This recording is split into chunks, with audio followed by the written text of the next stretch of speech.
Are we live? It looks like we live. Oh, I'm still alive. And so are you. What's up, fam? Your boy Max Mogren with the MOGFARTS podcast, episode 6. It's a Saturday morning, 8 a.m., February 19th, 2022. I don't claim to be super woo-woo, but I sure felt shitty yesterday.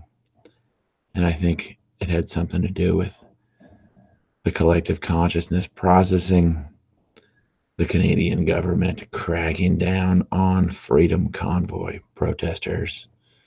At least 100 people arrested in Canada as they shut down the convoy. If you watch some of the videos, horrific images, women getting pepper sprayed by the cops, cops on horseback trampling people, cops breaking the windows and door mechanisms of vehicles, ripping people out of them, cops tackling people, cops wearing full military garb going after peaceful protesters in Canada.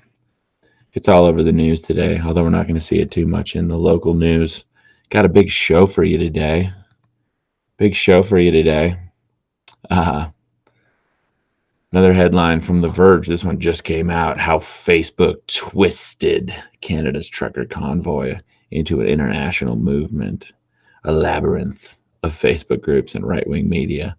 Okay, they love going after social media networks as they lose control of the narrative, just like they love going after people standing up for freedom. Look at this truck here says it all. They try to portray since the get-go for the last 3 weeks, 4 weeks. First, they tried to portray the Freedom Convoy movement as fringe right-wing extremist, racist, domestic terrorists. But this truck, you can see in the image, says it all. On the back, it says freedom, stand up. On the side, no lockdowns, no mandates, no vax pass. Pretty simple, pretty straightforward. It truly is a freedom convoy. It's about bodily autonomy, human health, basic freedoms. Okay? We can't trust corrupt governments and corrupt corporations. Corporations are designed to consolidate profit. Governments are designed to consolidate power. And when they work together, they merge into a technofascist, bioterrorist global control grid, which is what we're seeing.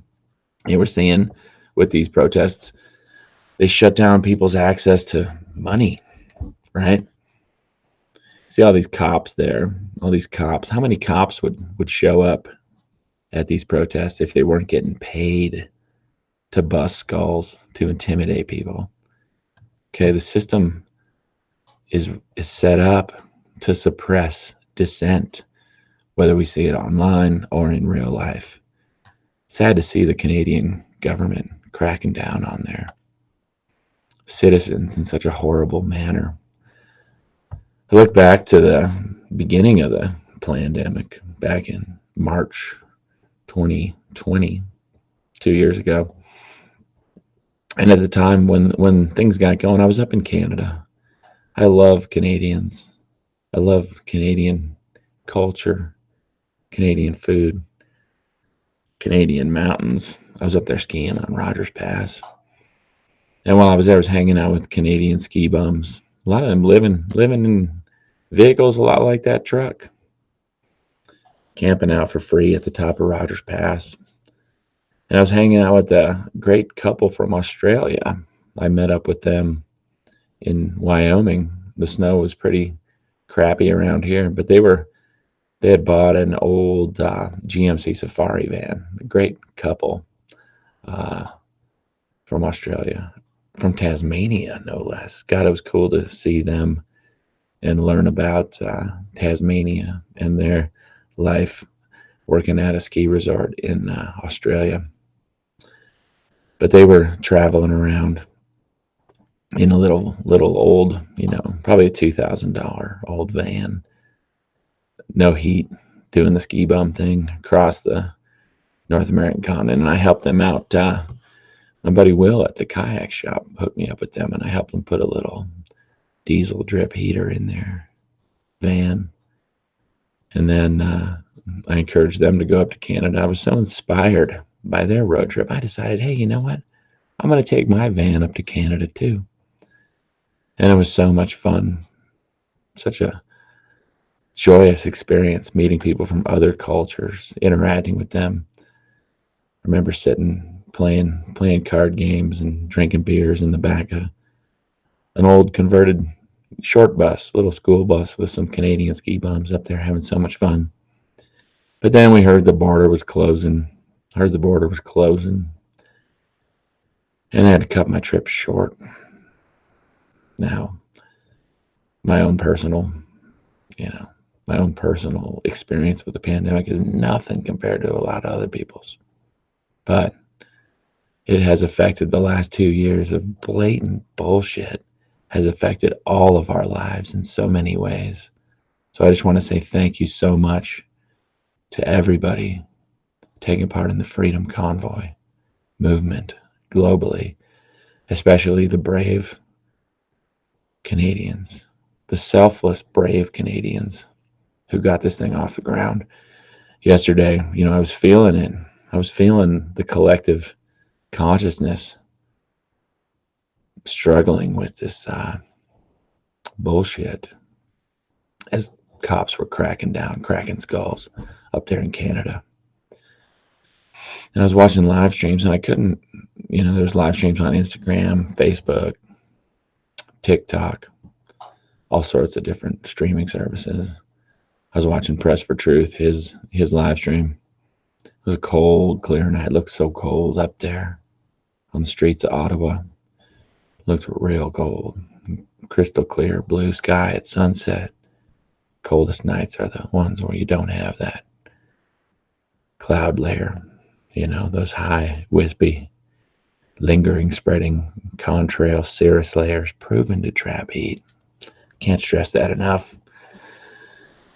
But in these live streams, I couldn't help but notice all the comments coming in.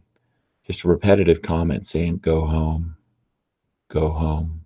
And then you'd see people saying, don't go home, thank you so much. But comment over and over and over and over and over again, go home, go home, go home.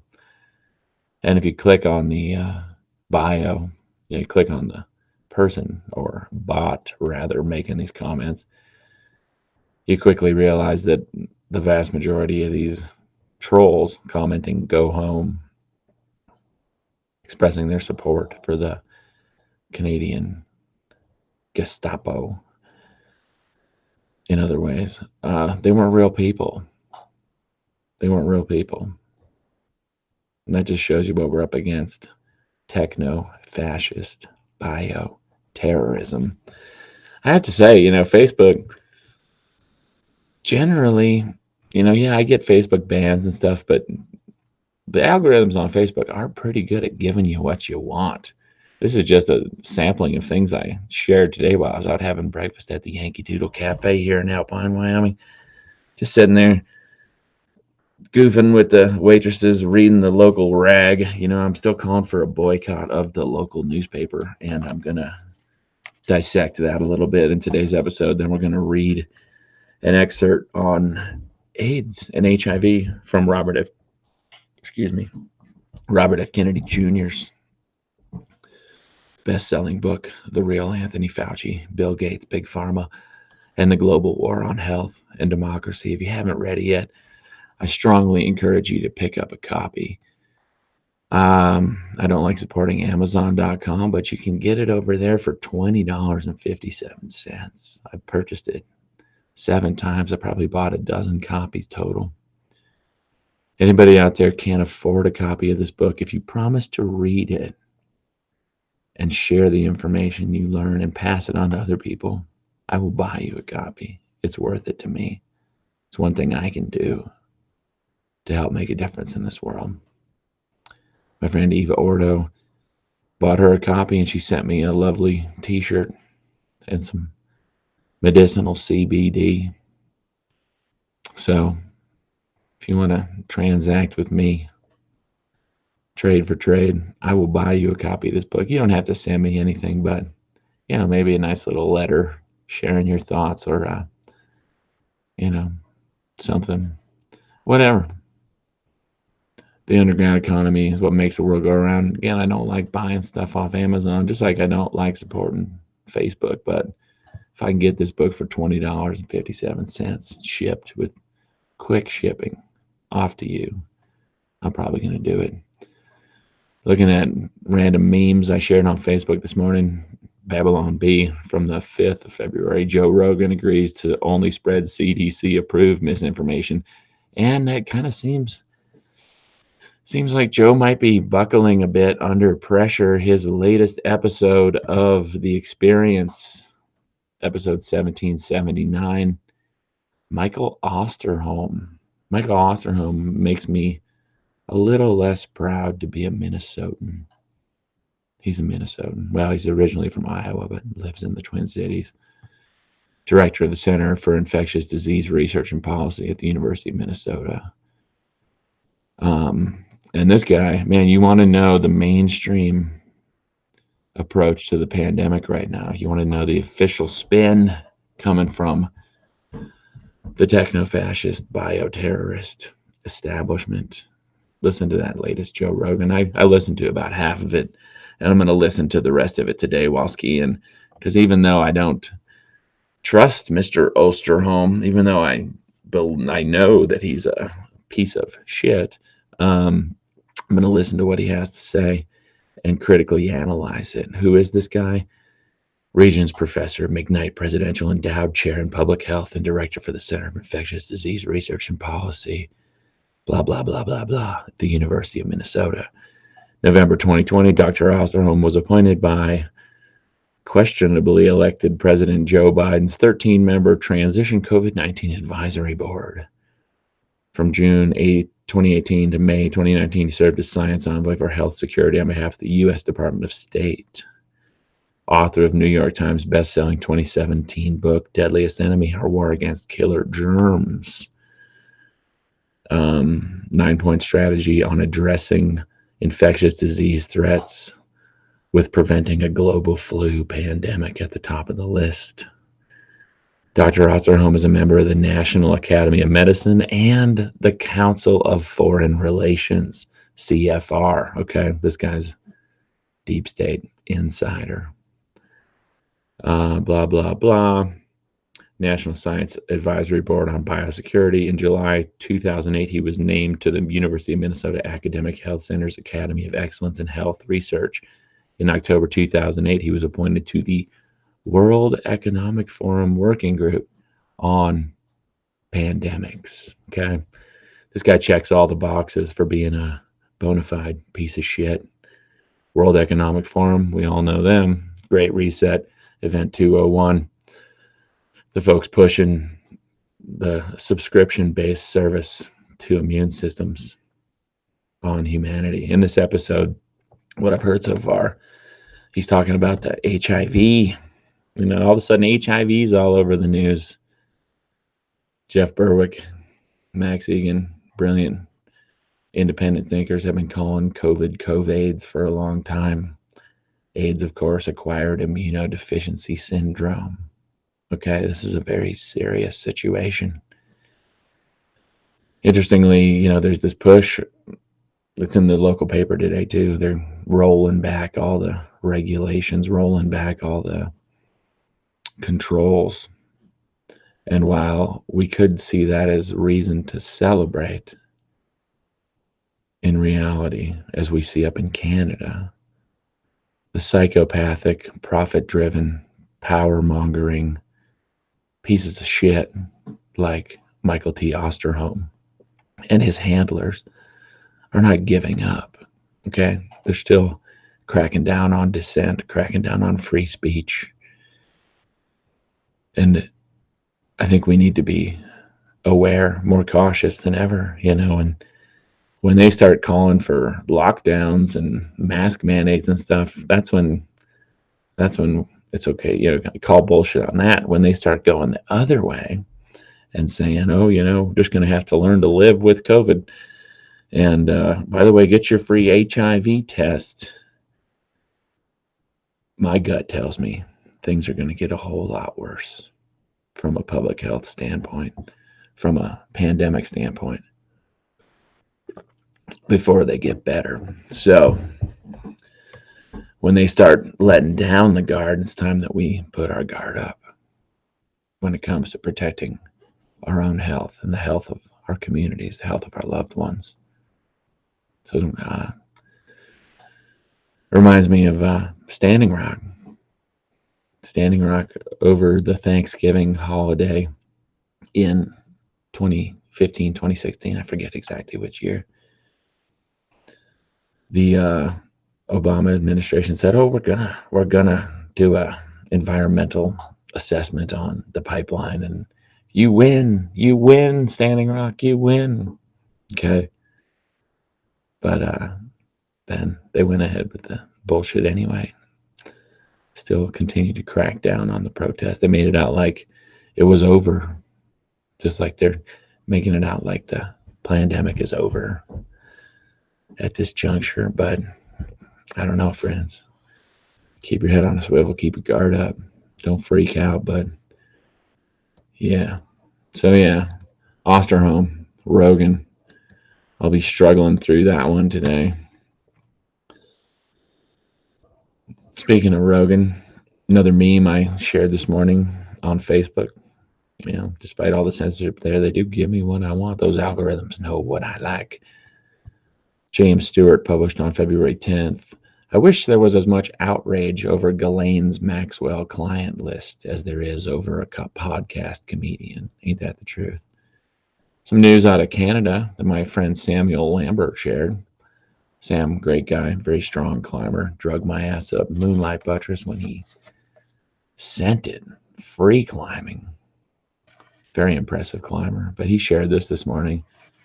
This isn't a picture. It's a picture of some smashed up industrial trucks. A violent overnight attack at Coastal GasLink site leaves workers shaken, millions in damage. Okay. Vancouver Sun reporting somebody trashing trucks at a gas production facility over there in British Columbia. Free Thought Project letting us know. I watched the video of this, man. What a creep. Top Facebook employee caught by pedo hunters confesses to trying to lure a 13-year-old boy for sex. This guy is he portrayed himself. I don't know how confirmed it is, but he portrayed himself as like a director of global community development or some big title at Meta, aka Facebook. And he is a pedophile, soliciting sex from minors. Interestingly, there's a good article here at Big Think. Metaverse. Augmented reality pioneer warns it could be far worse than social media. If used improperly, the metaverse could be more divisive than social media, and an insidious threat to society and even reality itself. It's a good read if you want something to read. So suffice it to say, I will not be taking part in the metaverse. I think actual reality is plenty fun. Claudio Figueras posted a good one by way of connecting consciousness. Instagram. Hidden fact. This is thought-provoking in the era when we're told how so-called toxic masculinity is such a threat to society. Ever notice how all modern TV shows portray father figures as bumbling, incapable, childlike dolts? The Simpsons, American Dad, Malcolm in the Middle, and South Park are some of the most viewed TV shows in history, all with fathers that are inept dumbasses. This is not a coincidence, but in fact intentional mass programming to reduce power, confidence, and true manliness. This is a psychological warfare aspect of the multifaceted assault on masculinity, in addition to the chemical assault on testosterone production. These shows have programmed the population to think of men as weak, incapable, and to cause a divide in the sexes. Something to consider. Yeah. So many testosterone destroying, estrogen boosting chemicals out there today in the world. Our biology, our biochemistry, our bioelectricity being fucked with on so many levels. And people wonder why so many children struggle to find a sense of their sexuality and gender. On the topic of war and media, this is a meme from 2013, but it rings just as true today as it did then. They lied about weapons of mass destruction in Iraq. They lied about Vietnam, Cambodia, Serbia, and so on. They lied when they told you invading Libya was about providing humanitarian aid. They are lying about Syria and will lie about Iran. Please wake up. And of course, they're lying about the situation in the Ukraine right now. Let's see. It's all over the news today. You know, Biden keeps saying, Biden, the puppet in chief, keeps saying, oh, the Russians are going to invade any day now. Business Insider reporting yesterday, U.S. says Russia has deployed 190,000 troops around Ukraine, almost doubling its strength in 2 weeks while claiming to withdraw. Even the local paper, the local rag, pushing those drums of war upon us today.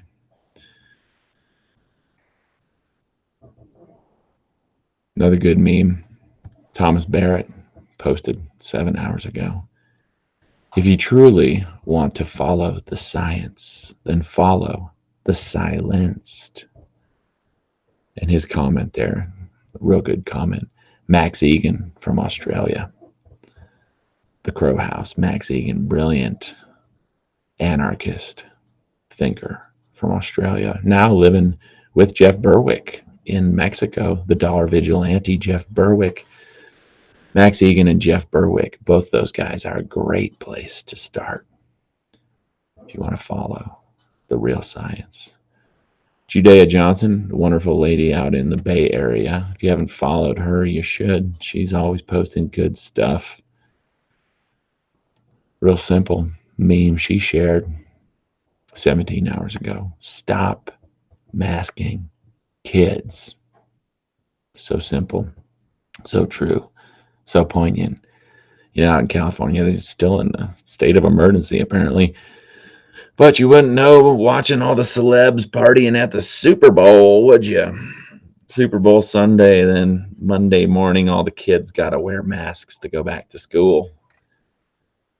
Another meme posted by Wayne Walton, another good guy. Mainstream media wearing a mask, covering up the mouth of nurses with morals. Saying, so fascinating, but we've got a narrative to push. In that latest Joe Rogan with World Economic Forum, CFR, Biden administration, piece of shit, Michael Osterholm, the man who makes me not proud to be a Minnesotan. He talks about how 500,000, in that episode, he talks about how 500,000 American healthcare providers have quit. Of course, he doesn't blame the vaccine mandates and the fact that a lot of healthcare providers, you know, I know a bunch of doctors, I know a bunch of nurses. They're not, you know, in my experience, I can't speak for everybody, but the people that I have spoken with, they are disenfranchised. They've lost their stoke. They've lost their belief in the modern American medical mafia run by big pharma, corrupt government, the insurance cartels. They've lost their faith in the industry because they've seen how it has treated people over the last, has not treated people rather, over the last 2 years of the pandemic. Another good meme. Would you look at the time? Someone's wearing a Apple Watch, which I wouldn't recommend. There's enough unnatural EMF zapping you in so many ways without putting it on your friggin' wrist. But the watch says mass non-compliance. Thomas Barrett sharing that from Eskimo Libertarian. Good advice. Always non-compliant around here.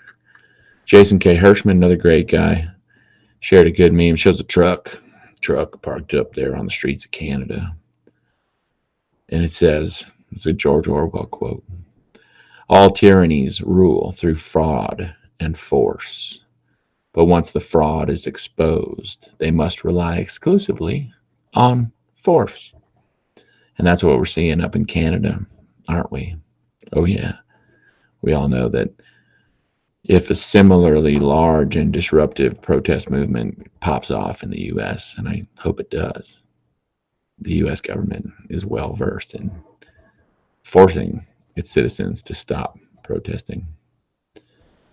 Another good meme from Thomas Barrett shows Trudeau saying, I will run this country like my dad. Fidel Castro, looking very similar to Trudeau in facial structure, saying, go get him, son. If you haven't followed the rabbit hole of the Trudeau family's connections with deceased Cuban dictator, communist Fidel Castro, they were friendly, and signs do point to the notion that Justin Trudeau is actually the bastard son of Fidel Castro. Of course, Trudeau using all sorts of underhanded tactics to shut down dissent in Canada. Cracking skulls is one thing, but cutting people off from access to finances, access to their bank accounts is another, access to donations. And a good reminder, this meme, the largest religion on earth isn't what you think. It shows a beautiful colorized depiction of a giant cathedral, but instead of a crucifix over the altar, there's a big illuminated dollar sign. Ain't that the truth?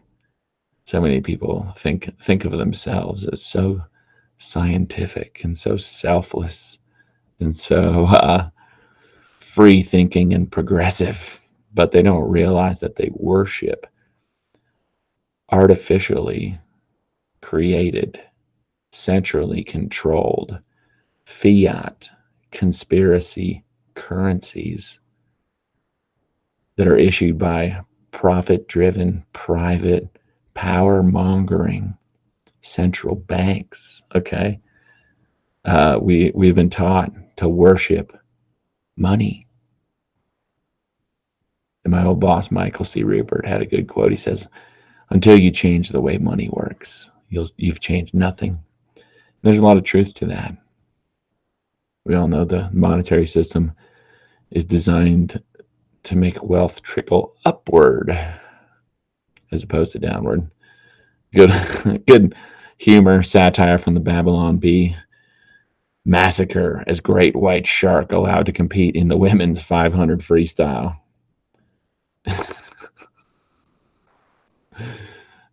Playing off of the, supposed progress of letting men who identify as women compete in women's sports. It's utterly absurd. Gotta love that. We're going to talk about the HIV connection. I'm not sure if this is from There Will Be Blood or, no, that's from Gangs of New York. I think it's Daniel Day-Lewis. Them, make sure you know your HIV status. Me, unjabbed. Yep. Justin Dover, 20 hours ago, his comment on the meme. So if you got the jab, you give a positive on an HIV test, or do you actually got the HIV? Nobody really knows at this point. So glad I'm just a wacko anti-poison stab conspiracy realist who never did trust the government and lamestream societal norms, and I don't have to participate in this circus. Justin, I appreciate your perspective, but sadly it seems we are all going to pay the price of the collective insanity. The healthcare system has been bankrupting Americans, and if COVAIDS, if acquired immunodeficiency syndrome as a result of this bioweapon out of China, or the shady injections pushed on the population as a purported solution to the bioweapon, yeah, it's not going to be good. And we're all going to be affected by it. Quality Education, published on the 15th, World War I, World War II, World War III meme, the evolution of the machine gun. It has become a camera belt fed with bundles of conspiracy currency. And ain't that the truth? Ain't that the truth? That's why, even though I don't have a big reach, I don't have a lot of tangible support from folks, although I do have 3 subscribers ponying up $260 annually to fund my efforts, I'm still speaking up. I'm still waking them up. I'm still letting my voice be heard every day. Commentary on the scientismists. Shows a guy wearing a IFL science t-shirt screaming, CNN, new study finds. Guy responds, but this makes no sense because... Guy says, shut up, idiot. You're not an expert. The science has settled. And then he holds up his phone. CNN, newer study finds. But this is exactly what I told you. Shut up, idiot. The science changes. Coming from We Are Change. Thank you to Luke Rudkowski. Check out LukeUncensored.com. That guy has been getting after it for a long time. If you've never seen his groundbreaking, illuminating documentary on that 9/11, loose change 9/11, you should check that one out. Because if you still believe that Osama bin Laden and a couple guys with box cutters took down the Twin Towers in the Pentagon with and World Trade Center 7 without the obvious complicity of corrupt factions of our own government, well, you've been living a lie for the last 20 years, and it's time to wake up. It's time to wake up to reality. Can't trust the government because they'll kill their own citizens when it serves a political purpose. Can't trust the corporate media because they've been running cover. Their business model depends upon advertising revenue and support from foundations like the Bill and Melinda Gates Foundation. They're pushing agendas. They're pushing narratives. They're spreading blatant propaganda and lies, as exemplified by the fact that 21 years after the fact, the corporate media still hasn't told us anywhere near the truth about 9/11. Good meme from FEE. What is FEE? The Foundation for Economic Education out of Atlanta, Georgia. Taking a tweet from John Miles. After 2 years of stopping commerce, all of a sudden stopping commerce is the most egregious thing someone can do. Excuse me. Right? The hypocrisy. Canadian Refusenick tweet, 10,000.6 retweets. So we have the names of the people who donated to the truckers' convoy, but not the names of Ghislaine Maxwell's customers. That is odd, isn't it? Just goes to show. And we got a Disney princess coming from Defeat the Media letting us know, listen, this is a very simple concept. If it's not voluntary, it's tyranny. Canadian bank run going on. Not sure what's going on there. Bleeping Computer reporting Canada's major banks go offline in mysterious hours-long outage on February 17th, the day before the crackdown in Ottawa. The big Canadian banks outages, massive outages, all occurring at the same time. Is it a bank run? Is it an organic grassroots bank run? Is it part of a deeper agenda? We don't really know, but we're going to find out. Sadly, I often I used to get a lot of my news from ricefarmer.blogspot.com, but in the early days of the pandemic, Rice Farmer seems to have unpublished his blog. It was a wonderful, wonderful service that you provided, Rice Farmer. So if you're still out there farming rice in rural Japan and sticking it to the man, we could sure use your efforts again, Rice Farmer. Be great to see your talents in use again. From the Wilderness Peak Oil blog, MikeRupert.blogspot.com. I'm a contributor there. Jenna Orkin, brilliant Jenna Orkin. Thank you for your continued efforts, Jenna, to find good news. Well, maybe it's not good. A lot of it's not good news, but the most relevant and interesting and revelatory stories out there. And then Naked Capitalism. Interesting, Naked Capitalism is down. Their server's down. That's another site I use to find information, but they're down. See if it'll load now. Yeah. So there's no updates from the last 3 or 4 days at Naked Capitalism, which strikes me as odd.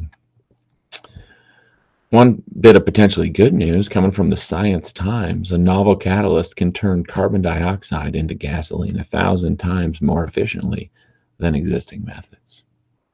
Of course, the climate change agenda, the CO2-centric view of anthropomorphic climate change, is bullshit. It's being used to push forward horrible agendas that are going to affect the world's poor in terrible, terrible ways. And this could be this sort of technological advancement could help derail that agenda. So it's worth noting, scientists have been trying to reduce carbon dioxide emissions and reverse the proliferation of greenhouse gases to save the planet. It's always couched in that sort of phraseology, isn't it? But Science reported that engineers at Stanford, led by chemical engineer Matteo Carganello, are turning carbon dioxide into other useful chemicals such as butane, propane, and other hydrocarbon fuels made up of long chains of hydrocarbons. So that's cool. Hopefully something comes of that. Just wanted to let you all know. It's a fascinating read over there at Science Times, published on the 14th, written by Margaret Davis. Interesting here, coming from Business Insider on the 17th, people were 41% more likely to have sleep disorders after getting COVID-19, a large study found. COVID-19 survivors are more at risk of sleep trouble. A large study of ex-military personnel found they were 41% more likely to be diagnosed with sleep disorders within a year of infection, it found. Interesting shit there. It's hard to know when you're dealing with a bioweapon made in China with our tax dollars, right? New York Post letting us know on the 17th that a COVID education campaign at center of FBI raid of Houston Health Department, this COVID education center had received more than $900,000. It was a marketing company. They got more than $900,000 to spread pandemic propaganda. And allegations concerning a health department marketing vendor and employee conduct. So I think, long story short here, these people took the money and ran. Shows you the ethical principles of the folks pushing the pandemic. This is just an example here. Common Dreams. I shared a link from Common Dreams the other day, written by a Corbett lady. I forget her full name, but her last name, Corbett.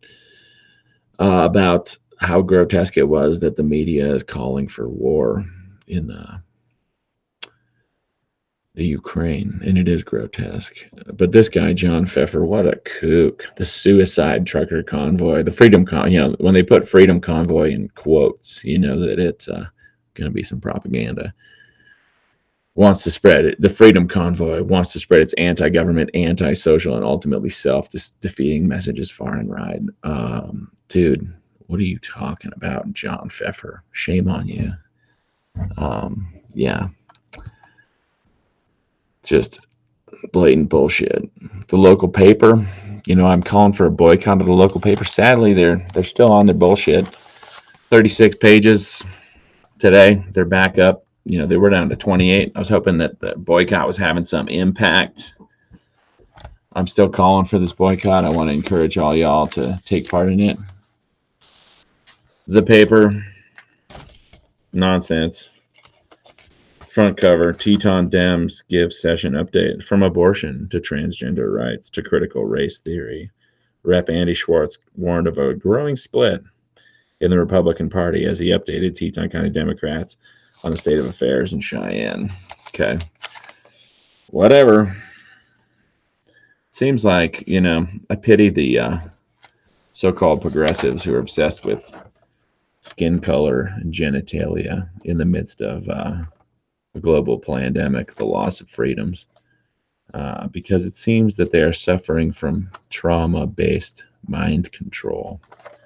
Really lost the plot when you're more concerned about gender and teaching children, dividing children based on race in schools. Pretty absurd.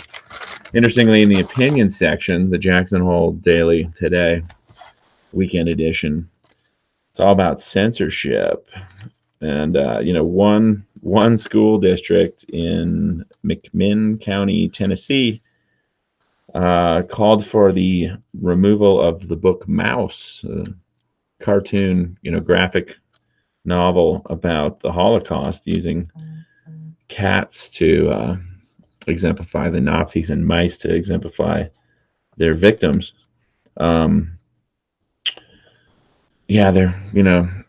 It's funny how they're calling censorship such a bad thing, right? Oh, if you're trying to censor a book about the Holocaust, which is apparently happening in one school district. And then the real bigger issue is school districts trying to get rid of all this hypersexualized, gender-bending propaganda being foisted upon the students. That's the real issue. But they like to focus on this one book in one school district and make it out like the corporate media is fighting against censorship, when in reality, we all know the real scientists get silenced. The real free thinkers get banned, shadow banned, deplatformed, demonetized, and so forth. So just more bullshit. Wyoming leading the nation in suicide rates in 2021. Sad to see. And then, not surprisingly, Wyoming will not see, the administration misses the deadline for oil and gas lease sale. I wonder why Wyoming is leading the nation in suicide. Could it have anything to do with the CO2-centric climate alarmists shutting down Wyoming's largest industries in coal, oil, and gas? I would venture to guess that there is not only a correlation, but direct causation between shutting down Wyoming's largest industries and Wyoming leading the nation in suicide. Shady shit. They haven't had Wyoming, they haven't had federal lands gas and oil lease sale in over a year. This is the 6th quarter in a row now. Trump administration did have a sale, but those permits haven't been filled yet. Apparently, it's playing out in the courts, but that doesn't put food on the table of struggling Wyomingites. In the national, international news, the conspiracy theorists in D.C.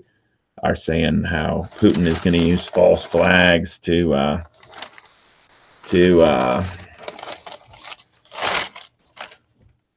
justify invading Ukraine. They're just expecting him to do it any day now. It's a distraction. It's a deception. It's designed to keep us from focusing on the things that really matter, things we can actually control.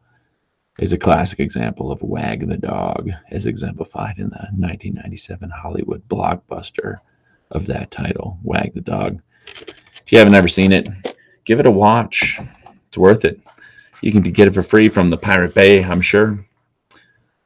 No sense spending money on an old movie.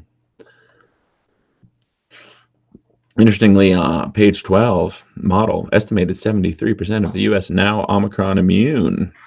Okay. And again, this just exemplifies the trend where they're downplaying the official narrative on, we've been told for years and years, well, the last 2 years, excuse me, how we got to be so afraid of COVID and we got to impose all these draconian measures.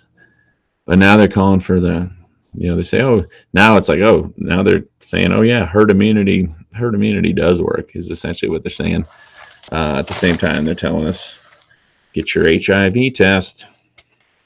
Weird shit. And that's about it for the paper. Enough of that nonsense. Keep boycotting them, my friends. It does matter. It does make a difference.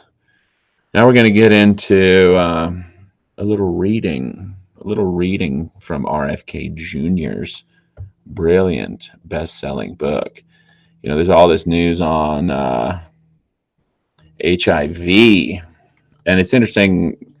Well, I'll show you something real quick. There's in the journal Nature, Fauci HIV vaccine mRNA. Let's see what comes up if I search for that with DuckDuckGo. Dun, dun, dun. There was an article written by Fauci in Nature recently about, well,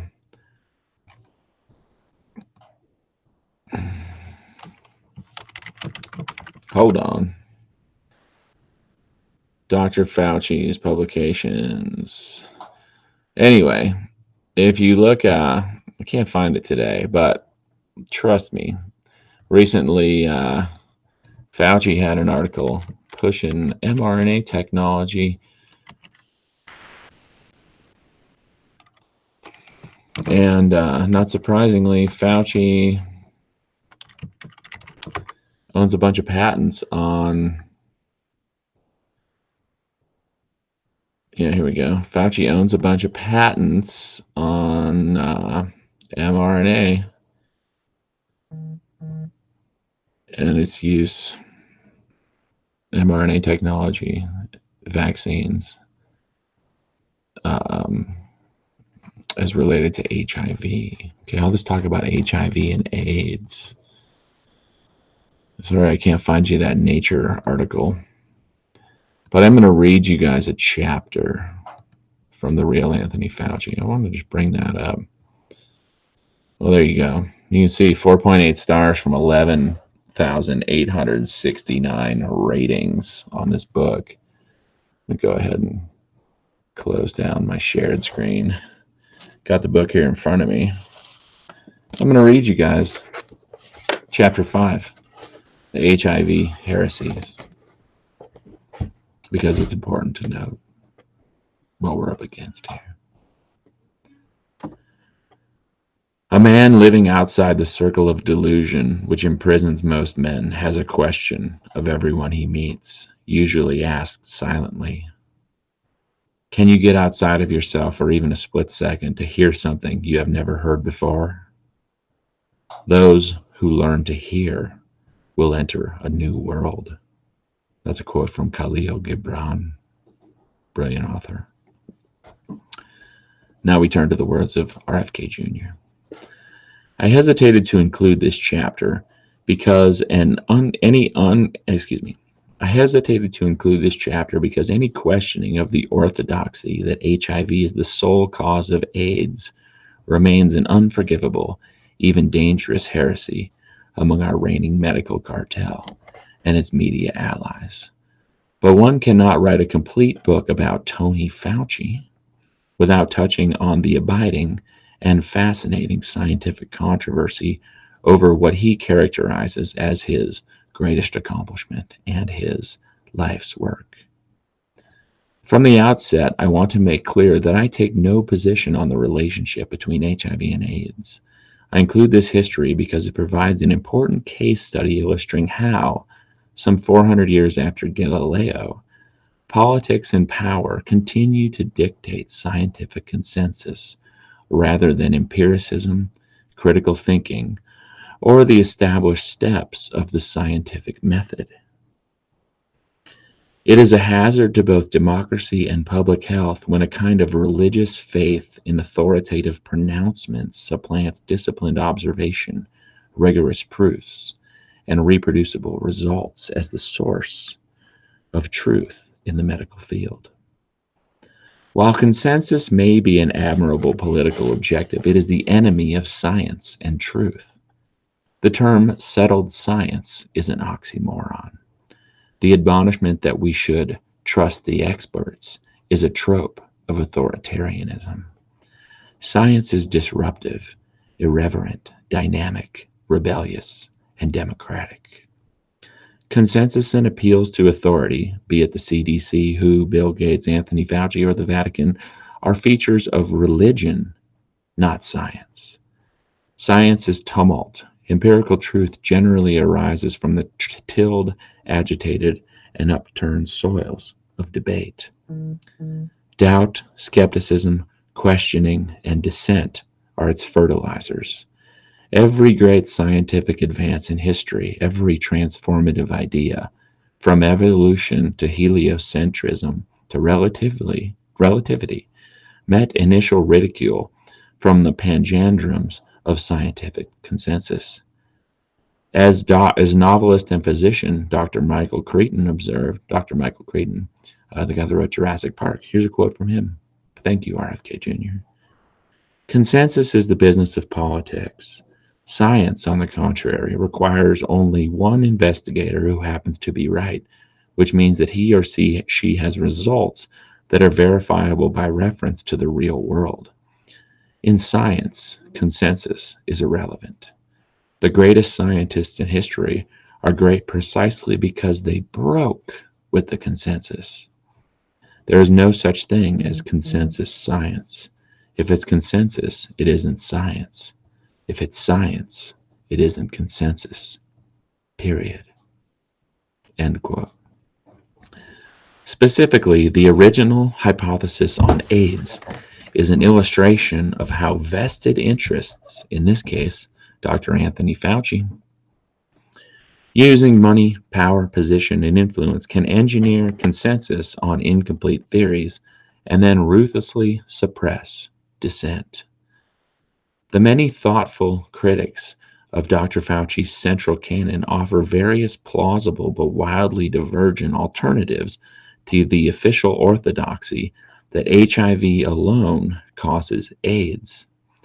There is one issue upon which they all agree. During the 36 years since Dr. Fauci and his colleague Dr. Robert Gallo first claimed that HIV is the sole cause of AIDS, no one has been able to point to a study that demonstrates their hypothesis using accepted scientific proofs. The fact that Dr. Fauci has obstinately refused to describe a convincing scientific basis for his propositions or to debate the topic with any qualified critics, including the many Nobel laureates who have expressed skepticism, makes it even more important to give air and daylight to dissenting voices.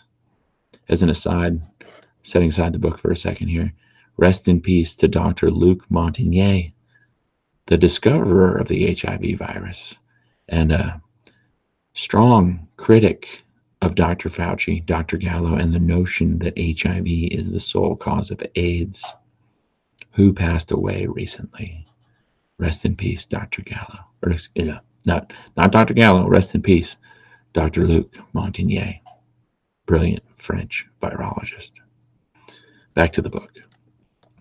Even today, incoherence, knowledge gaps, contradictions, and inconsistencies continue to bedevil the official dogma. The unified chorus demanding blind adherence to the official dogma drowned out the lively public disputes of earlier years and ignored the clamor for scientific proof. An obsequious national media had consecrated the orthodoxy and anointed Anthony Fauci with an infallibility formerly reserved for popes. In the February 28, 1994 issue of New York Native, Nina Ostrom wrote an editorial titled The Canonization of Anthony Fauci. Anthony Fauci, the man who has so mangled and misdirected U.S. AIDS research that 13 years into the epidemic, there is no clear idea of its pathogenesis and no effective treatment, was recently raised to near sainthood once again by the New York Times. That's a quote from Nina Ostrom's 1994 article in the New York Native.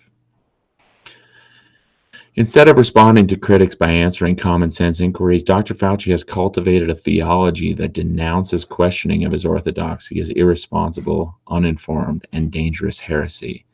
It's axiomatic that American democracy thrives on the free flow of information and abhors censorship.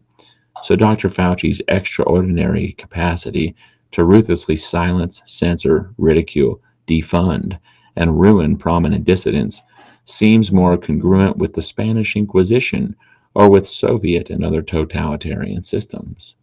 Today, the First Amendment simply does not apply to Tony Fauci, says Charles Ortleb.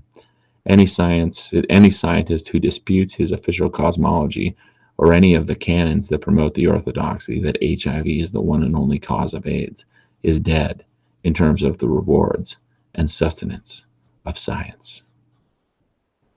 Finally, many of the tactics Dr. Fauci has pioneered to dodge debate, bedazzling and bamboozling the press into ignoring legitimate inquiry on the credo, and undermining, gaslighting, punishing, bullying, intimidating, marginalizing, vilifying, and muzzling critics, have become his mainstays for derailing skepticism about his mismanagement of subsequent pandemics, including COVID.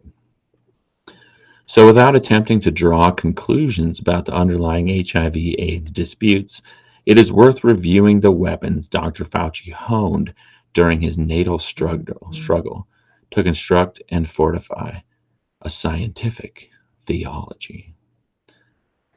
The loudest, most influential, and persistent challenge to the thesis that HIV might not be the only cause of AIDS came from Dr. Peter Duesberg, who in 1987 enjoyed a reputation as the world's most accomplished and insightful retrovirologist. Specifically, Dr. Duesberg accuses Dr. Fauci of committing mass murder with AZT, the deadly chemical concoction that, according to Duesberg, causes and never cures the constellations of immune suppression that we now call AIDS. But Duesberg's critique goes deeper than his revulsion for AZT. Duesberg argues that HIV does not cause AIDS, but is simply a free rider common to high-risk populations who suffer immune system suppression due to environmental exposures. While HIV may be sexually transmittable, Duesberg argues AIDS is not. Duesberg famously offered to inject himself with HIV-tainted blood, so long as it doesn't come from Gallo's lab. Hold on one second, friends. I hope you're enjoying the book. This is a shocking chapter, and again, it's so important. I gotta send a text out here real quick. There we go. Okay, got it. Thank you for your patience. My phone's blowing up. It's a buddy talking about going skiing today. For starters, Duesberg points out that HIV is seen in millions of healthy individuals who never develop AIDS. Conversely, there are thousands of known AIDS cases in patients who are not demonstrably infected with HIV. Dr. Fauci has never been able to explain these phenomena which are inconsistent with the pathogenesis of any other infectious disease. Many other prominent and thoughtful scientists have offered a variety of well-reasoned hypotheses to explain these baffling fissures in the HIV orthodoxy. Most of these alternative conjectures accept that HIV plays a role in the onset of AIDS, but argue that there must be other cofactors, a qualifier that Dr. Fauci and a handful of his die-hard PIs stubbornly deny. PI means principal investigator, as an aside. Principal investigators, heavily funded by the NIH and the NIAID, where Fauci controls the purse. Back to the book. Prior to advancing his own theory for the etiology of AIDS, Duesberg methodically laid out the logical flaws in Dr. Fauci's HIV/AIDS hypothesis in a groundbreaking 1987 article in Cancer Research. Dr. Fauci has never answered Duesberg's common sense questions.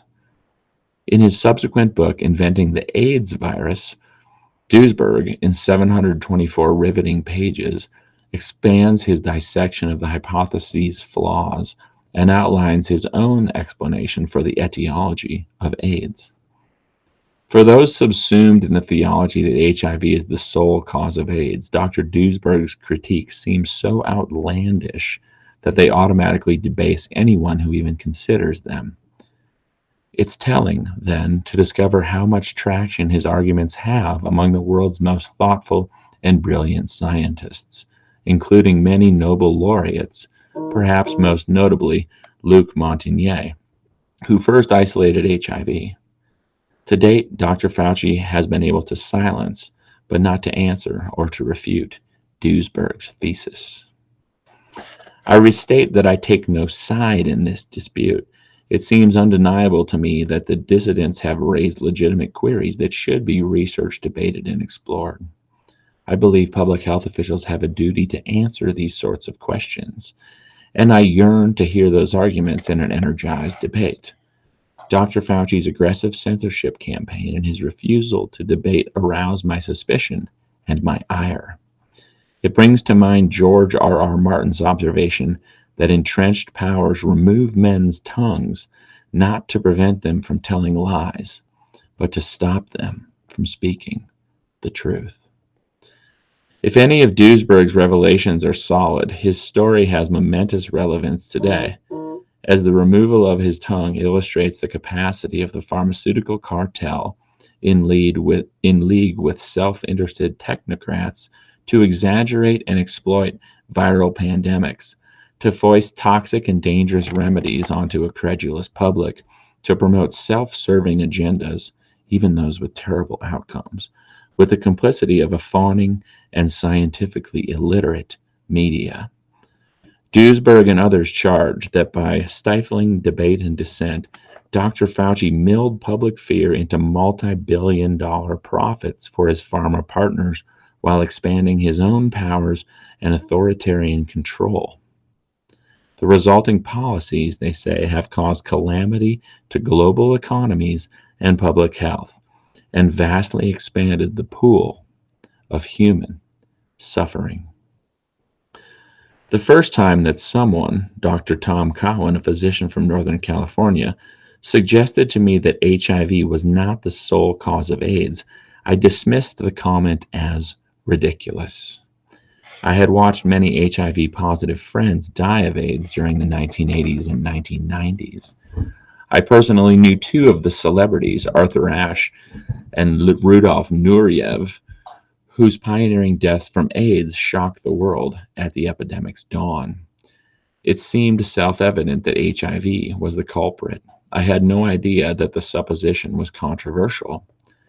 I have since learned that today, a disturbing number of virologists quietly doubt the theory that HIV is the sole cause of AIDS. To understand the skepticism by many of the world's leading scientific minds, we need to venture back through history and briefly down a very deep rabbit hole. That journey pulls back the curtain on a shockingly corrupt NIH culture distinguished by lacunae, sorry I mispronounced that, LACUNAE. RFK Jr.'s got big words that I don't even understand.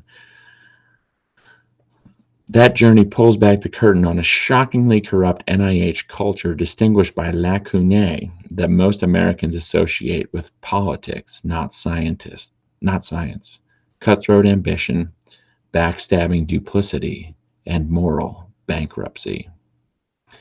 In July 1981, CDC reported a unique outbreak of immune deficiency-related health problems in a group of highly promiscuous gay men in Los Angeles, New York, and San Francisco. A May 1983 Science article by French Institute Pasteur virologist Luc Montagnier first identified a retrovirus that would later earn the name HIV. Montagnier believed he had detected signals of HIV in the lymph nodes of some of the AIDS victims he had sampled. After hearing a lecture by Montagnier, Dr. Robert Gallo, a blustering, ambitious National Cancer Institute researcher, entrepreneur, and homophobe, persuaded the Frenchman to send him a sample of the newly discovered retrovirus, promising to use his considerable influence with the journal Science to get Montagnier's work published expeditiously. Instead, Dr. Gallo stalled the publication to give himself time to cultivate and steal Montagnier's virus. With the help of other Health and Human Services officials, Gallo then claimed Montagnier's pilfered virus as his own discovery and used an imaginative and cunning retinue of subterfuges and intricate frauds to obscure his larceny. In his book Science Fictions, A Scientific Mystery, A Massive Cover-Up, and the Dark Legacy of Robert Gallo, Pulitzer Prize-winning Chicago Tribune reporter John Crudson meticulously documents Gallo's brazen flim-flam, perhaps the boldest, most outrageous, and most consequential con operation in the history of science. The book exposes Gallo as a mountebank who built his career poaching discoveries from other scientists and claiming them as his own. Scientists who worked for Gallo described his NIH lab, where he presided over some 50 scientists and a budget of $13 million, as a den of thieves. One of Gallo's scientists told Crudson, "It's hard to be an honest person in this place." She said she knew 3 employees who committed suicide. Gallo confided to a henchman that he liked to hire foreigners because they don't do what he wants. Because if they don't do what he wants, he can deport them. Gallo's former mistress and lab employee Flossie Wong Stahl reported that Gallo voiced his craven need for the Nobel Prize and his bitterness at being denied the honor so frequently that it was practically a rhetorical device.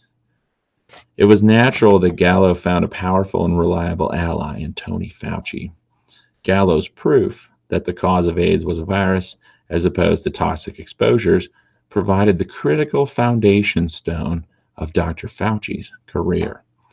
This claim allowed Dr. Fauci to capture the AIDS program and its attendant cash flows from the National Cancer Institute and launch the project of building NIAID into the world's leading drug production empire.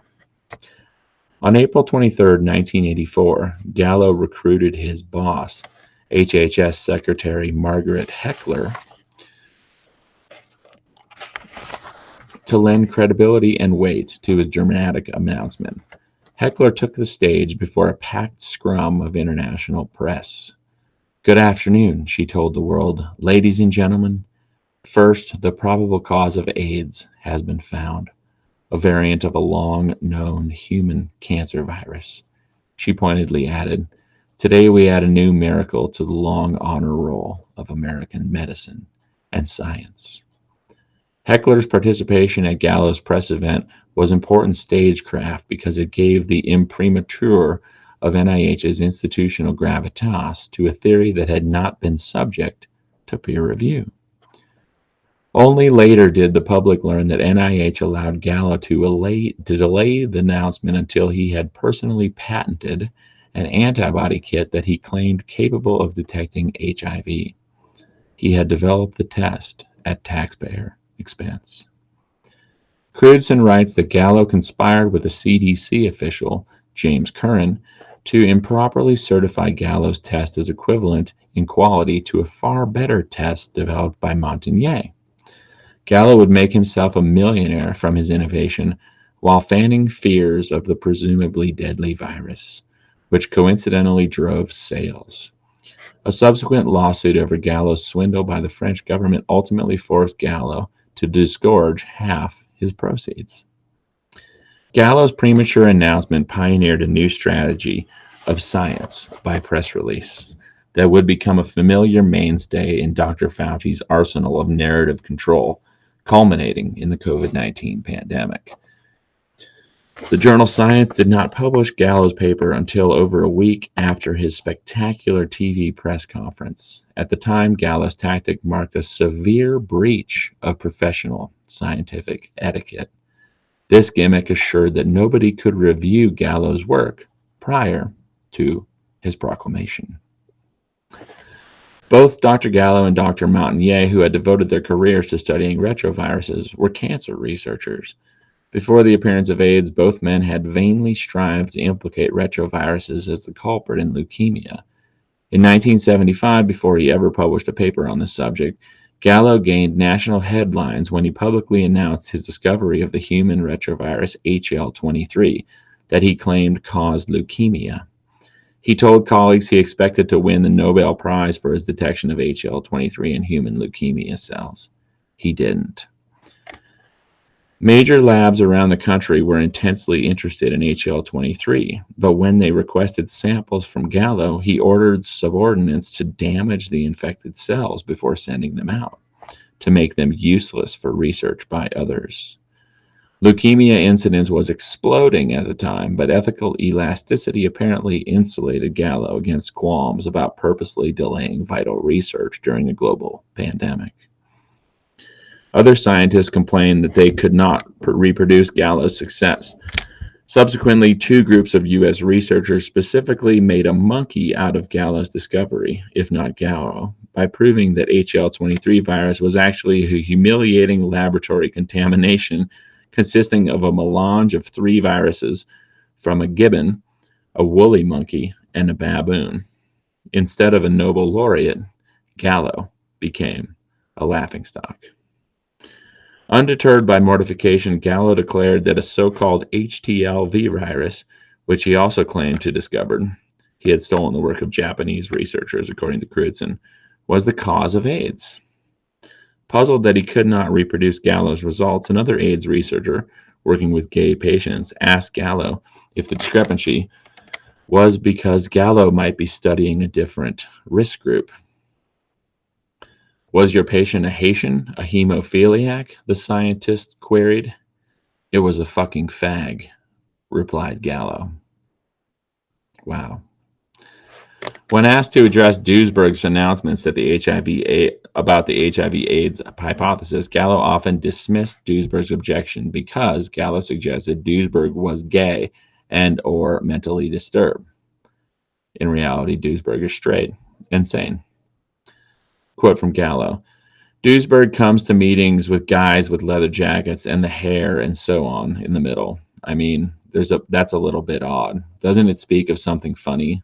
These were the sorts of petty defamations that Gallo generously offered instead of argument to defend his work. But Gallo's failure to demonstrate that he could find HTLV in the blood of men suffering from AIDS threatened to put the final nail in his naked noble ambitions. At the height of that personal crisis, Gallo learned about Montagnier's success. Unwilling to accept defeat by the French, he gulled the credulous virologist into sending him a sample, which he cultured on a substrate that, according to Crutzen, he stole from yet another scientist. When he succeeded in finding signs of Montagnier's virus in the blood of gay men suffering from immune system collapse, Gallo rebranded it HTLV and claimed it to be the same virus he had lately discovered. Gallo's lab notes obtained by the Chicago Tribune show that Gallo renamed the French virus repeatedly, apparently to further obscure its pedigree. The following spring, Science published the 4 papers from Gallo's lab, upon which Gallo's celebrity as the Superman of AIDS entirely rests. The first paper reported Gallo's isolation of a so-called new virus from AIDS patients. The second paper declared that the new virus had been isolated from a total of 48 subjects, a finding that would go far towards proving that the virus caused the disease. Examinations of Gallo's lab notes by the Chicago Tribune found no traces of these 48 isolates. American and French governments skirmished over which scientists discovered HIV until the combatants agreed in 1987 to call it a co-discovery. The WHO delayed its response for 2 years as Gallo employed a series of artifices to pretend that there were two different viruses. By delaying the announcement of the French scientists' earlier discoveries, Gallo stalled the introduction of a widely available blood test for the AIDS virus for about a year. During the 1983-1984 interregnum, thousands of hospital patients and hemophiliacs received tainted blood from blood banks and became infected with HIV, and many of the already infected unwittingly spread the virus. The Nobel Committee awarded Montagnier its prize in 2008, conspicuously snubbing Gallo, whose notorious ethical lapses were, by then, abundantly documented. Gallo's unsupported claims and sketchy conduct resulted in 2 U.S. government inquiries into his professional ethics. Pulitzer Prize winner John Cruzen's 55,000-word expose in the Chicago Tribune documented Gallo's thefts, providing a withering portrait of Gallo as a sociopath and pathological liar who employed thieving felons to run his lab, a pirate enterprise engaged in pilfering money from the federal government and swiping discoveries from other scientists. The Sturm und Drag around the competing claims obscured the fact that both cancer researchers produced scientific papers that did nothing more than suggest their retrovirus might cause AIDS. Montagnier always moderated his own claims that HIV was proven the sole cause of AIDS and would eventually disavow that theory.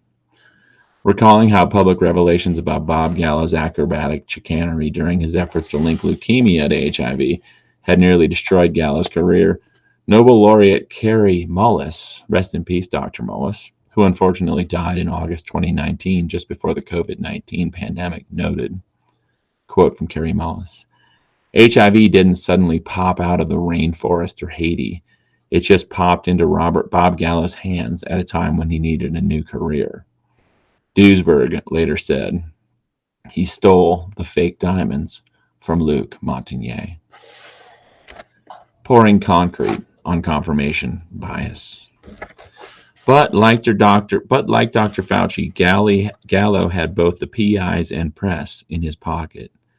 NIH's mythical prestige lent Heckler's statement a near religious authority. The medical establishment quickly embraced Gallo's scientific hypothesis. Suspending traditional skepticism towards government pronouncement, the press ordained Gallo's theories as indisputable doctrine and beatified Gallo as a saint. Says journalist and editor Mark Gabrish-Conlan of Gallo's big press event, the conference was held before any of Robert Gallo's papers were published, therefore before any other scientists had a chance to review them and look at the evidence and ask, has he got it right or wrong? Gallo's announcement was a windfall for Tony Fauci. Pinning the AIDS epidemic on a virus allowed him to divert the cascading river of AIDS money from the National Cancer Institute into NIAID's overflowing coffers. Why? Because saying AIDS was caused by a virus put it in the purview of the National Institute for Allergies and Infectious Diseases, NIAID. Dr. Fauci opened the floodgates of NIAID cash to develop new antivirals against HIV. He unleashed his kennel of grant-hungry PIs to concoct and test new drugs that would kill the virus. Remarkably, Dr. Fauci never funded to completion a single grant to explore whether HIV actually caused AIDS.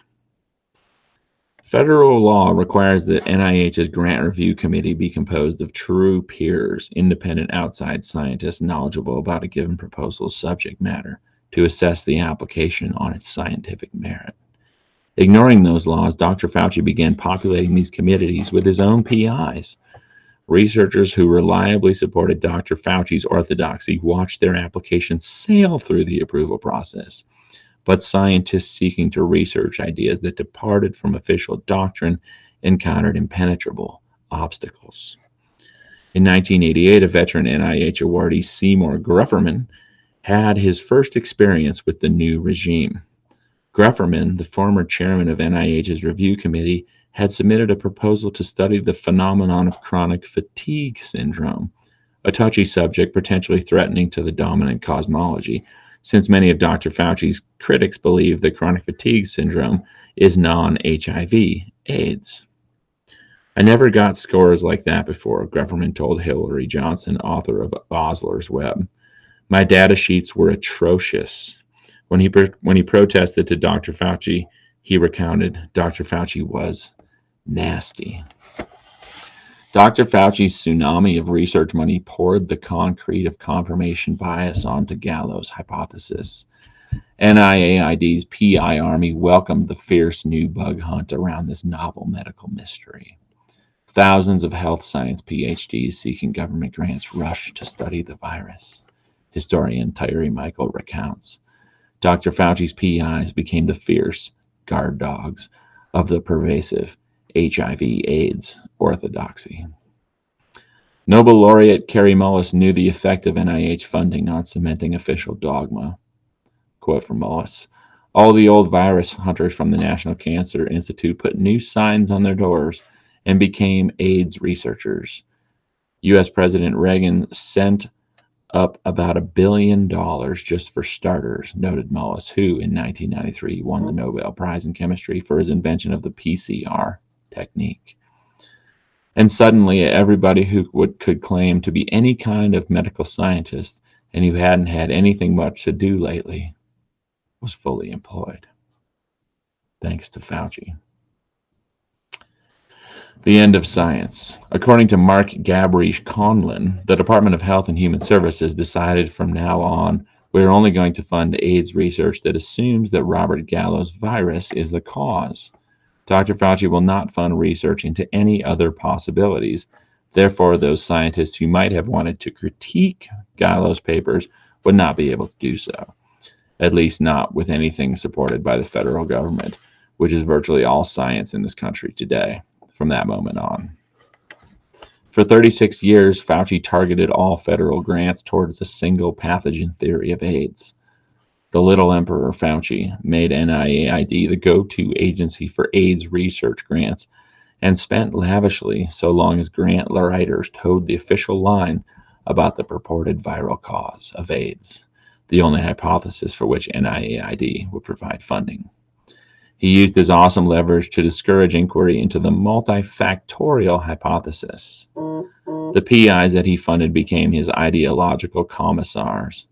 The growing enterprise became the launch platform for his career as the most successful medical science bureaucrat in America's history. One of the inevitable outcomes of this confirmation bias research was the rapidly expanding definition of AIDS. Dr. Fauci's battalion of scientists implemented a wide-ranging HIV testing program using indiscriminate PCR tests capable of amplifying tiny strands of long-dead genetic debris billions of times.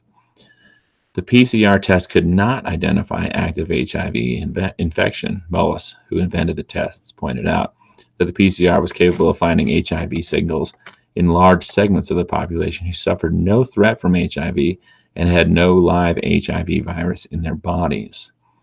Researchers naturally found harmless HIV DNA detritus in people with a constellation of other diseases. All those unrelated ailments soon became incorporated beneath the umbrella definition of AIDS. Individuals with candida or Kaposi's sarcoma and a positive PCR test had AIDS. Those same individuals with a negative PCR test would have Kaposi's sarcoma or candida. Under this rubric, the AIDS definition rapidly metastasized to encompass a galaxy of some 30 separate well-known diseases, including Kaposi's sarcoma, Hodgkin's disease, herpes zoster, aka shingles, pneumocystis carinii pneumonia, PCP, Burkitt's lymphoma, isoporiasis, salmonella, septicemia, and tuberculosis, all of which also occur in individuals who have had no HIV infection. Most people consider it blasphemous when you point out AIDS is not a disease, it's a syndrome. Paul Philpott, MS, editor, Rethinking AIDS, explained. It's a collection of diseases, and those diseases get called AIDS if they occur in a patient that the doctor somehow concludes is HIV positive. All of the diseases in the category called AIDS occur in people who are HIV negative. None of them are exclusive to people who test HIV positive. And all of them have causes and treatments that are well known. They're completely unrelated to HIV. So any of the diseases, when they happen to somebody who tested HIV negative, are called by their old name. But when they occur in someone who tested HIV positive, they are called AIDS. Excuse me, folks. I got to run to the restroom real quick. Don't worry. It's a long format. I'll be right back. Thanks for tuning in.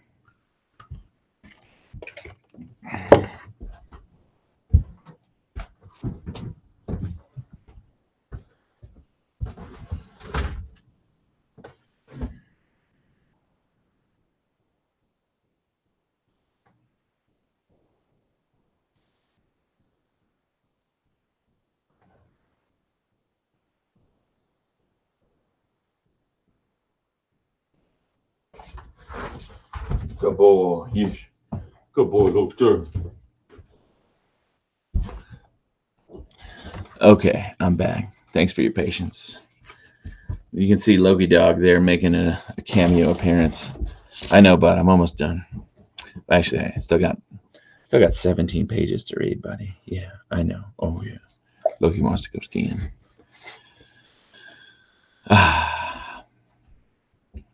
You still with me there? So they took all these diseases and lumped them under the AIDS banner if you have a positive HIV test. Right. In the hands of Dr. Fauci's opportunistic PIs, AIDS became an amorphous malady subject to ever-changing definitions, encompassing a multitude of old diseases in hosts who test positive for HIV. Asked to define AIDS in a 2009 documentary, Fauci said, "When your CD4 count falls before a certain arbitrary level, by definition, you have AIDS. But how do we explain the many individuals who have low CD4 counts and no HIV?" The growth of the AIDS pandemic was predictably explosive. Using PCR and expanded diagnosis, World Health Organization estimates that HIV has infected 78 million people and caused 39 million deaths. Today, 39 million people who live with HIV, with over 2 million new infections each year. This loose diagnostic system and the gravy train of financial incentives for finding AIDS everywhere guaranteed riches for institutions and individuals who signed on to Dr. Fauci's gold rush. The pharmaceutical multinationals like GlaxoSmithKline minting enormous profits marketing antivirals to kill HIV with little incentive to challenge Dr. Fauci's orthodoxy.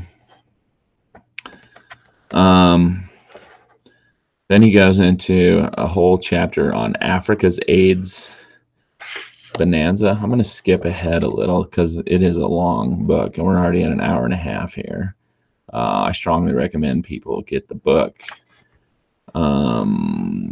Yes. Where should I start picking up again?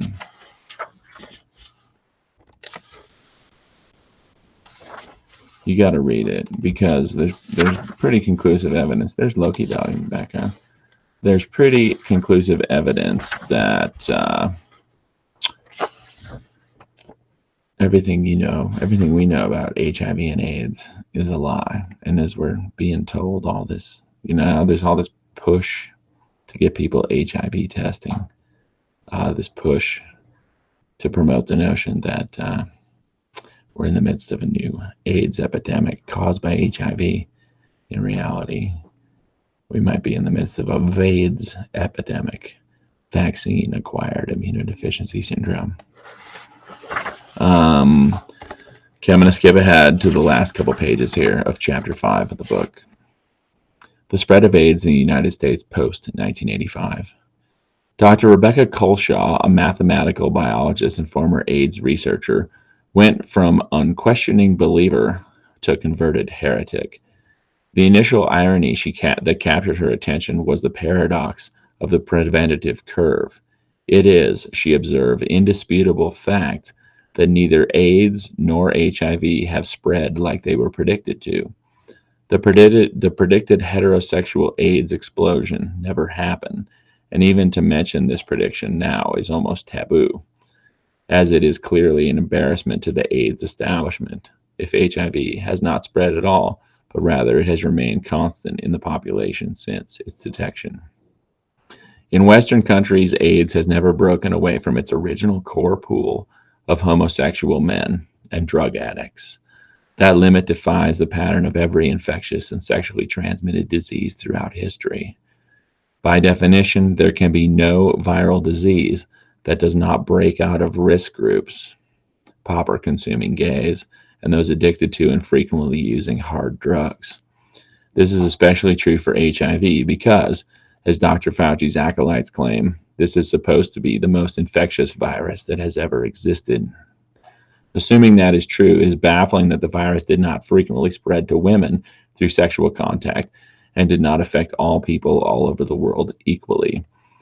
It is especially baffling that AIDS does not spread to prostitutes except those who use intravenous drugs.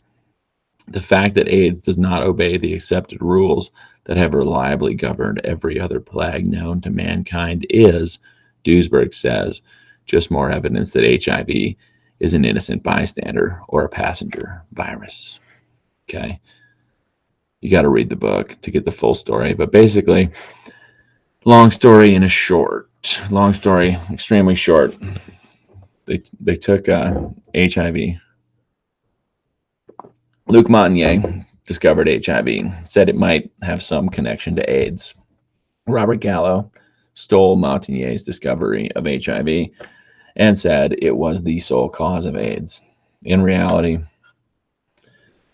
a lot of the people suffering from immune system deficiencies, acquired immunodeficiency syndromes, back in the early 80s, the homosexual community was big on these amyl nitrate popper drugs and other hard drugs and promiscuous sex.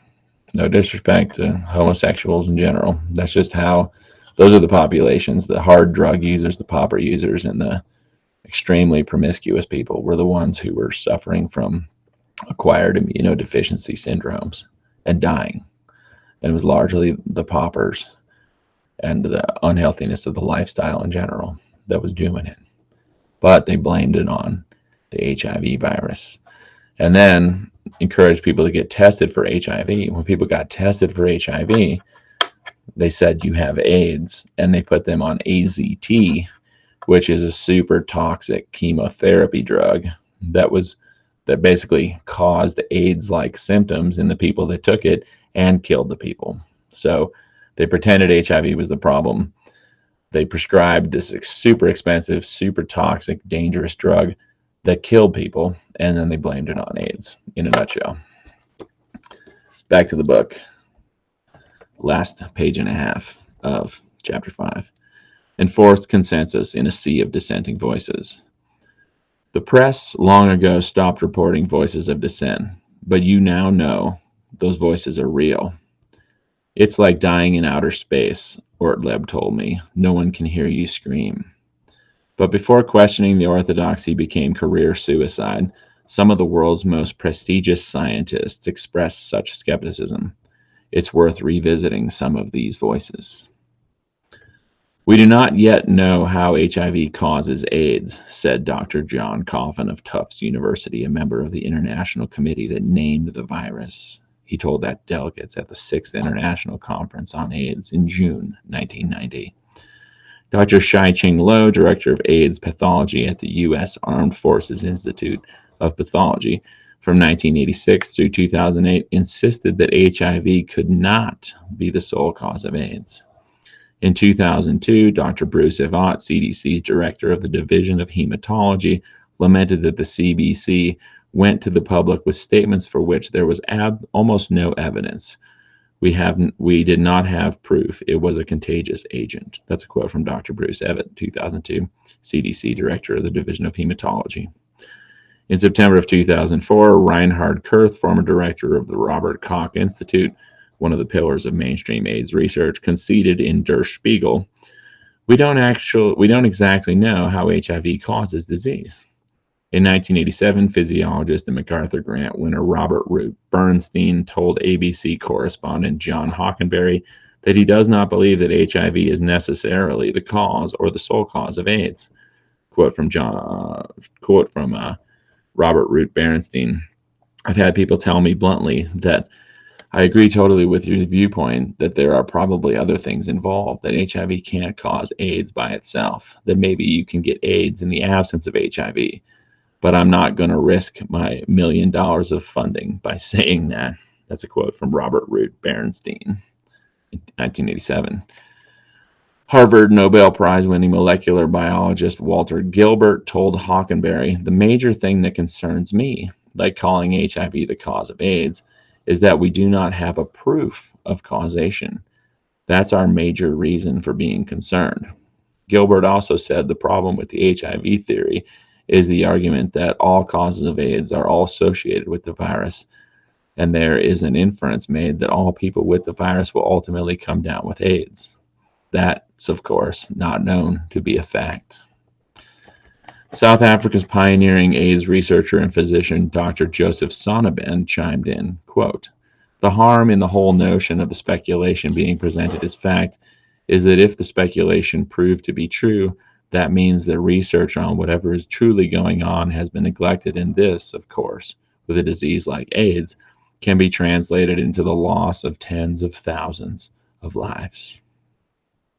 Says prominent New York AIDS doctor Michael Lang, assistant head of infectious diseases and epidemiology at St. Luke's Hospital, quote, we've lost years in AIDS drug development because of the Gallo-Essex-Hazeltine axis boycotting other ideas.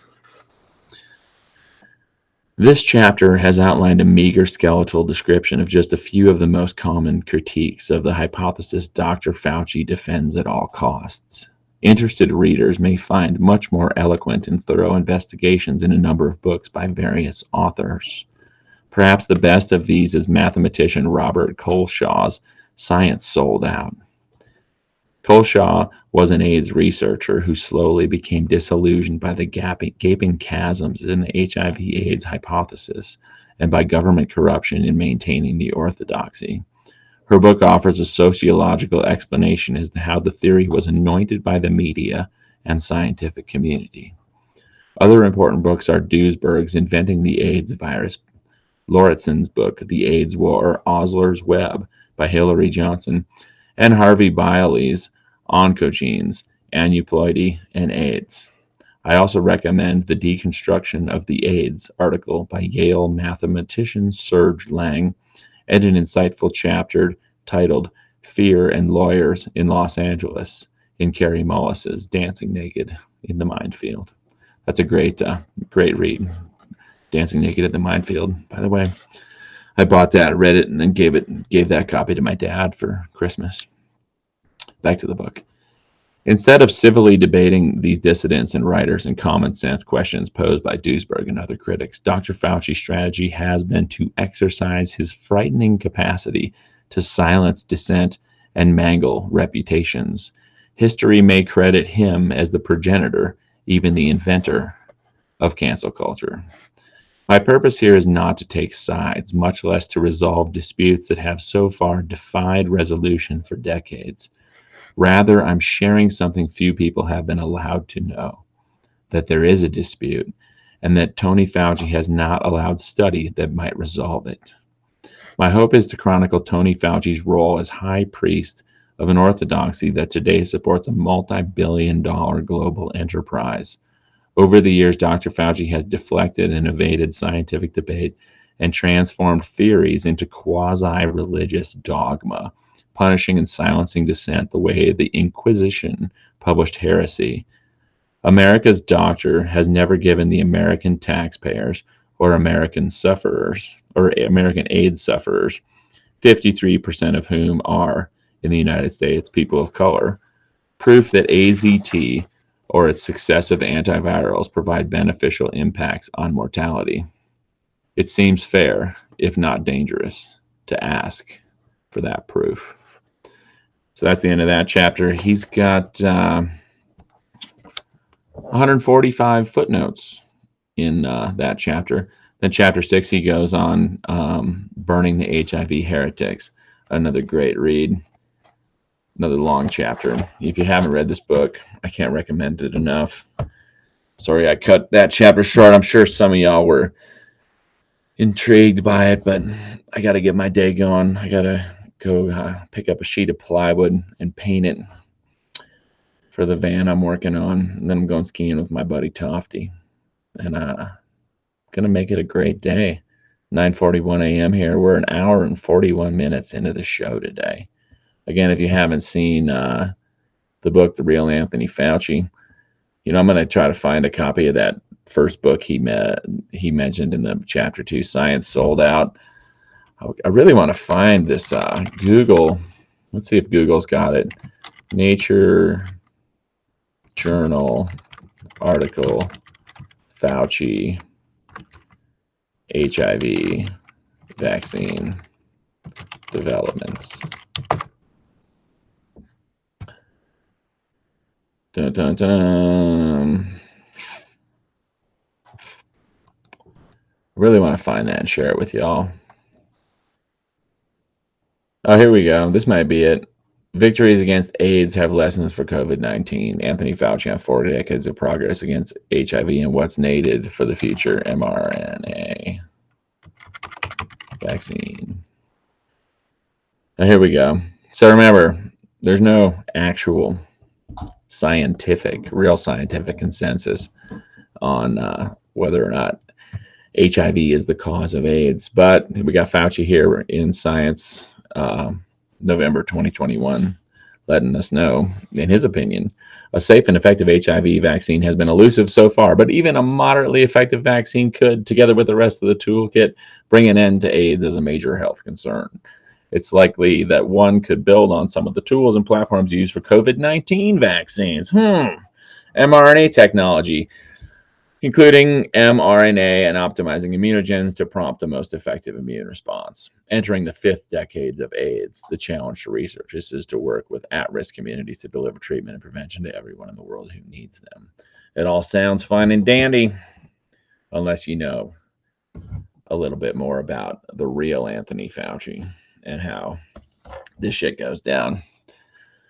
A lot of people are going to be suffering acquired immunodeficiency syndromes, in my opinion, as a direct result of playing God with human immune systems via genetic interventions like the mRNA injections. And it's important to note here, too, that Fauci, let's see if we can find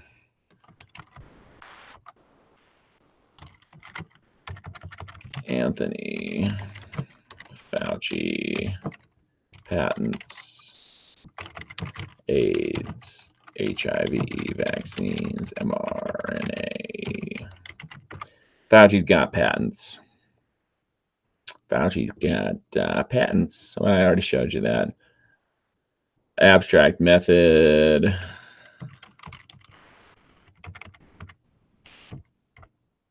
That's weird.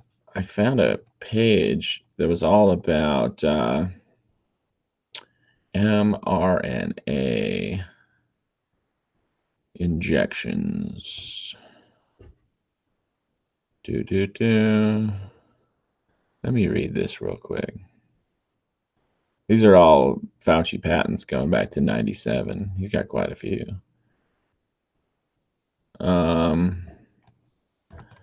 Well, these epitopes and antibodies have use in preparing vaccines for preventing HIV infection or for controlling the progression of AIDS.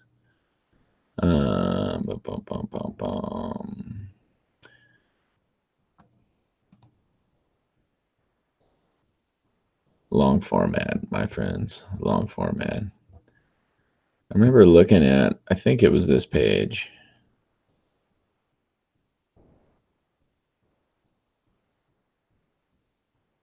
Monoclonal antibodies. Anyway, long story short, a lot of different patents in the treatment of HIV, which Fauci purports is the cause of AIDS. But remember, friends, there are a lot of things that you can acquire that will make your immune system deficient. Let's just leave it at that. It's funny how the scientific literature it's so shady, isn't it? It's so hard to understand. They use so many big words and Latin words and acronyms and make it all seem so complicated. They reduce it all to biochemistry. They put it in a language that even me with I scored a 34R on the MCAT, which put me in like the 95th percentile of med school applicants back in 2004, 2005, when I briefly attended medical school. And, I can read through that stuff and make sense of it if I really put a lot of effort into it. But fuck, it is like pulling teeth trying to make sense of what they pass off as science these days. And that's not a mistake. Artificially complex systems, right? The financial system, artificially complex. The legal system, artificially complex. Yeah. The political system, artificially complex. Technological systems, artificially complex, difficult to navigate. Ugh. Crazy clown world we live in, isn't it? It's crazy clown world. But really, life can be so simple. And on that note, I'm signing off. Remember, a lot of this shit's designed to distract us, divide us, deceive us, depress the living shit out of us, make us feel stupid, and deter us from taking positive action. We see what positive action will get you. When the government feels threatened, they'll pull out every tool in their toolkit to come at you. Encourage people, if you like my work, head on over to realmaxmogren.substack.com. Oh, I lost 8 subscribers, but I still have 3 paid subscribers. So if anybody wants to subscribe, please do. Paid subscribers, all that money is going to go towards supporting the show. I'm not going to be buying a big Jeff Bezos or Bill Gates yacht anytime soon. Definitely not in this lifetime. But yeah, I don't know. Support my work. Your bank account might get frozen. So far, I'm holding strong. I got to get going. Got to go buy a sheet of plywood, put the first coat of paint on it, building some bunk beds in a camper van for a friend. I love all y'all. Then I'm going skiing. Love all y'all. I love all y'all. Stay woke, even when they steal the meaning of the word woke and try to apply it to fake woke, fake progressive causes. The clown world is a clown world, and we're just, if anybody out there, if God is listening, if the aliens are listening, beam me up. And I'll bring as many friends with me as I can. Y'all take it easy. Take care of yourselves and the ones you love. And of course, peace.